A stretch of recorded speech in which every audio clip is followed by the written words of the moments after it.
Então, a gente vai fazer uma revisão aqui dos conceitos, né? Antes de passarmos para vetores, vamos rever, na verdade, dar uma revisada aqui nos conceitos de repetição, a função para, a função se, a função enquanto e a função escolha. Vamos dizer assim que são funções pilares da programação. Toda linguagem de programação você vai encontrar essas funções, né? Principalmente a função para, né? A função disparada aí muito utilizada, né? E se, né? Que aí nas linguagens de programação é if, else, enfim, tem muita coisa que é utilizada usando essas funções, essas técnicas de programação, tá? Vamos dizer que elas existem em todas as linguagens, sendo que vai mudar a sintaxe, mas existem em todas as linguagens. Então, a gente viu também o conceito de declaração de variáveis, tipo real, tipo inteiro, então está bem consolidado. Vou fazer uma revisão para que a gente possa passar para vetores. Então, a ideia hoje é a gente ver dois assuntos. Vetores que eu já expliquei por cima. A ideia hoje é fazer um exercício focando em vetores, mas também ver o conceito de procedimento, né? Que aí a gente, vamos dizer assim, encerra essa parte com o Visual G, tá? Então vamos lá. Aqui, ó. Aqui eu tenho a descrição. Eu vou falar tudo, aí se tu tiver dúvida tu pergunta, tá? Aqui eu tenho a descrição. Aqui a gente fez uma pequena lógica de programação aqui no passo a passo antes de fazer o código. É muito importante você fazer a lógica de programação. Por quê? A lógica de programação é a parte estratégica do código. É aquela parte que você vai, vamos dizer assim, queimar alguns neurônios de como você quer que o seu programa funcione, para depois você escrever. Então é muito importante você escrever o algoritmo, escrever a lógica, escrever o passo a passo, para depois você codificar. É muito importante fazer a lógica antes de fazer o código. Fica mais simples, né, para você fazer na programação. Isso, exatamente, fica mais simples, porque você uma hora está focando na lógica, na parte estratégica, e depois está focando na sintaxe. Porque dependendo da linguagem de programação, você vai usar uma biblioteca diferente, né, de técnicas de programação. Tá certo? Depois da linguagem de programação, ou da lógica de programação, nós fizemos a declaração de variáveis. Lembrando que variáveis é o quê? Você lembra o que é uma variável? Um armazenamento, um dado que armazena valores. Isso, é um local. Um local que armazena valores. Isso.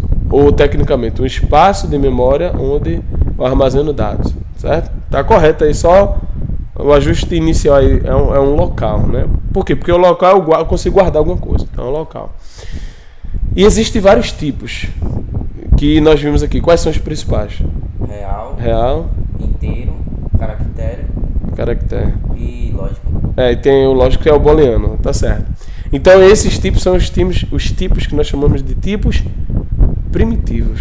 Por quê? É igual às cores primárias, né? Nós temos as três cores primárias, RGB. Deixa eu ver. Então, são iguais as cores. As cores, existem as cores primitivas, RGB. R de red, vermelho, G de green, de verde, e B de blue, azul. Quando você mistura essas cores, você consegue gerar qualquer cor, né?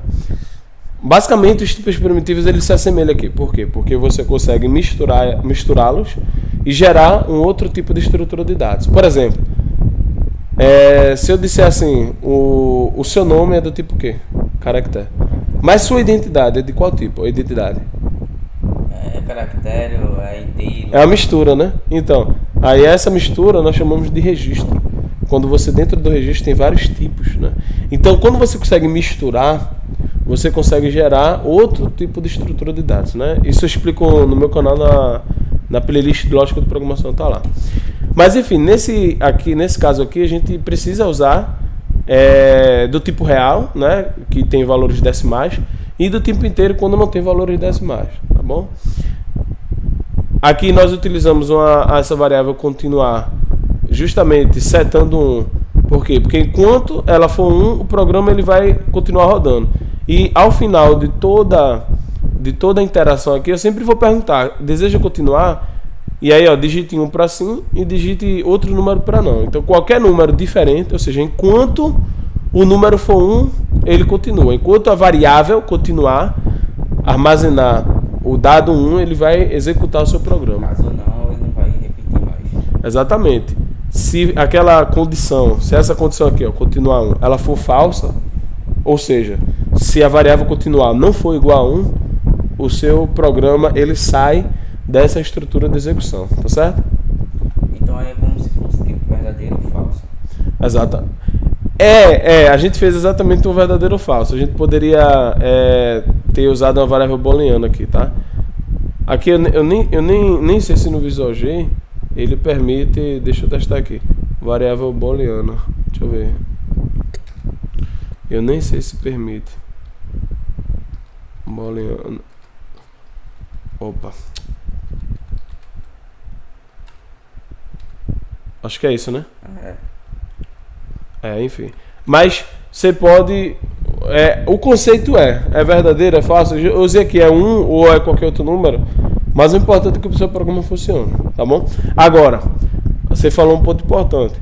Dependendo do seu programa, não é o caso aqui que a gente está focando na lógica, dependendo do seu programa, você vai buscar otimizar a memória. Então, por exemplo, uma variável tipo booleana, ela ocupa menos espaço de memória do que uma variável tipo inteira.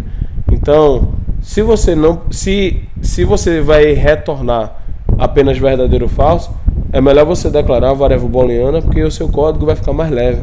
Então você sempre tem que pensar nessa otimização. Será que é igual uma gaveta? Vamos supor que a gaveta ela tenha 20 compartimentos, mas você só vai usar um. Então para que você comprou uma gaveta de 20 compartimentos? Você só vai estar ocupando espaço dentro de casa, dentro do seu armário.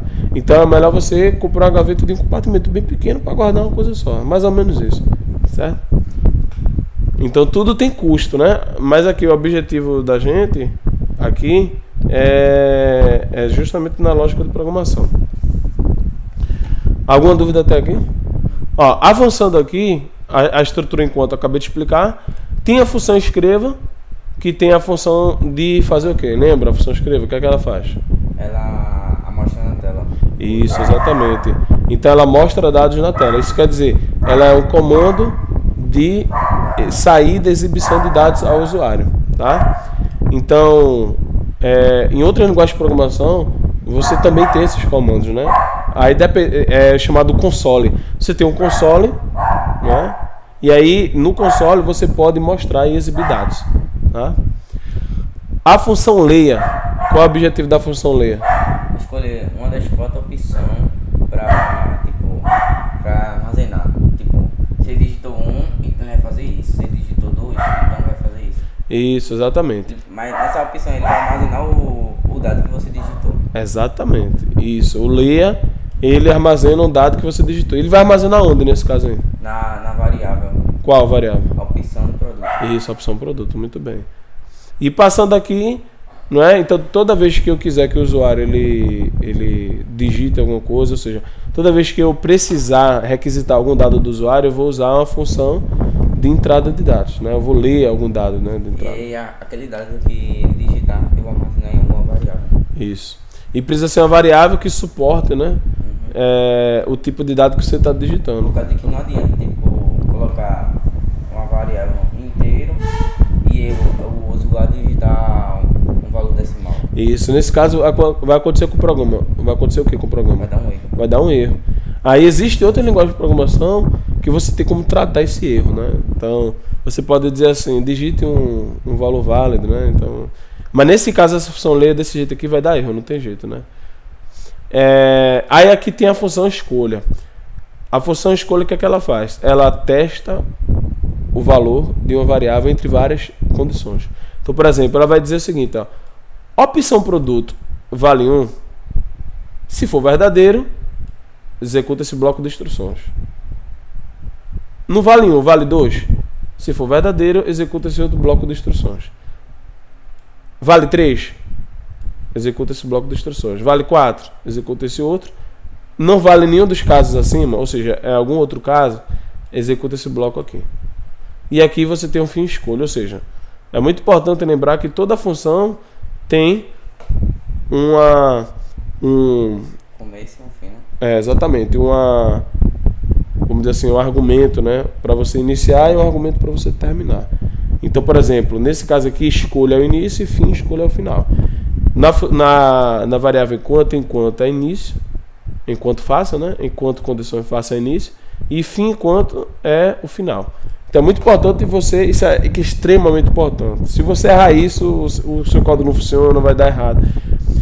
Toda linguagem de programação você vai precisar chavear, você vai precisar colocar início e fim para delimitar.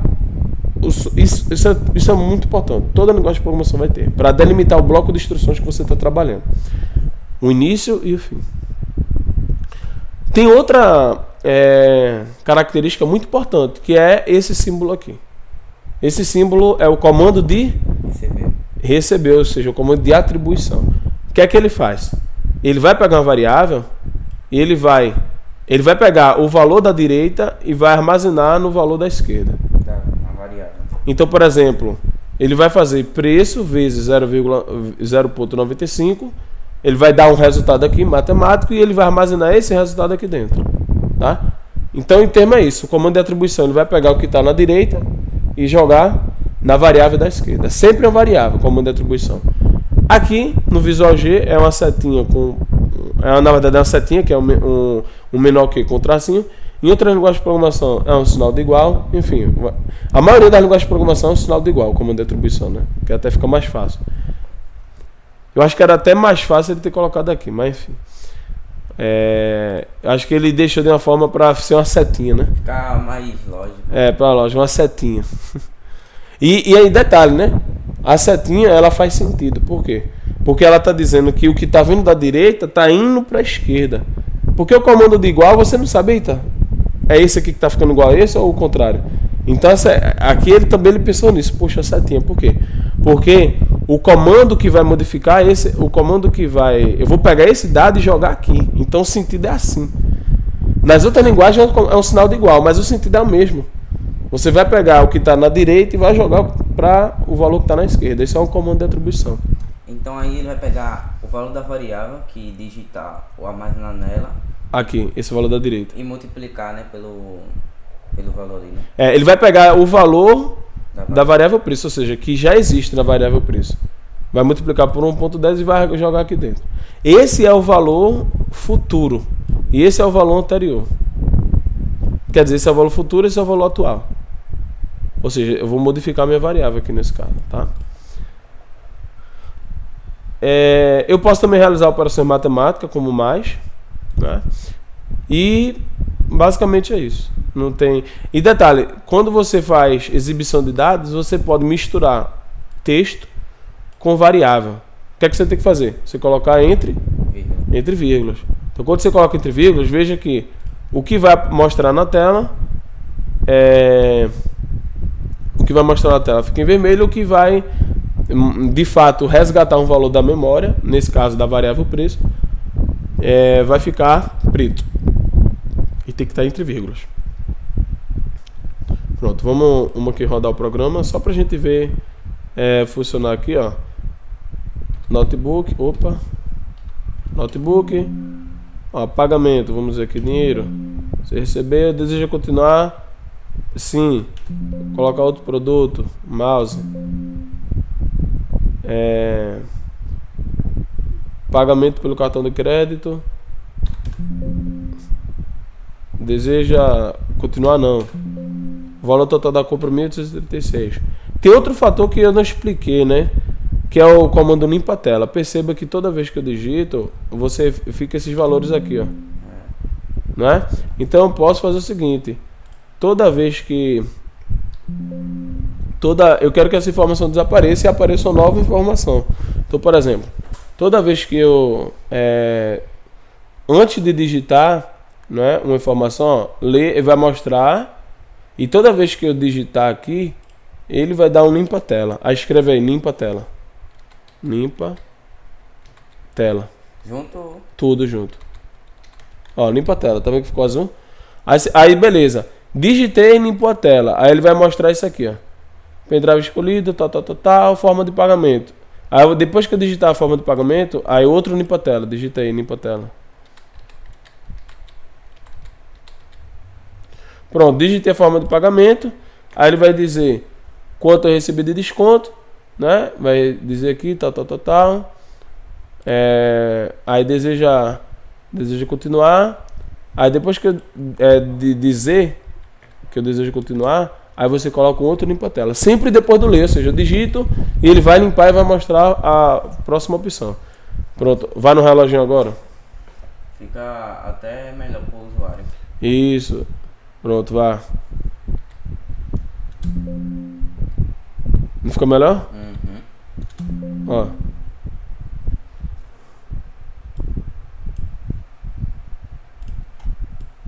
Opa, deu um erro ali. Vai? Qual foi o erro que deu? Deu não. Aqui, ó. Você... Ah, tá certo. Deixa eu já escolher outro produto.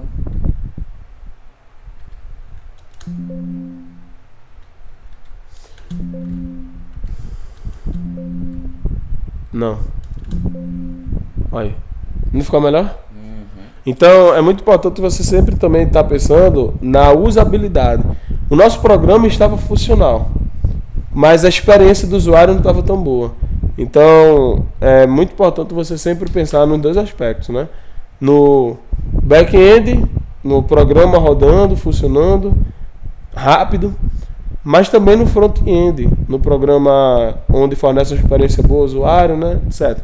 É claro que existem programadores focados no back-end, né? Existem programadores focados no front-end e existem programadores focados nos dois, que é o full stack. Tá? Dependendo do que você quer ser, aí você vai se especializar, né? Em alguma coisa ou outra. Então é isso. Mas veja que não ficou melhor aqui. Beleza? Bom, tá alguma dúvida aqui dessa revisão?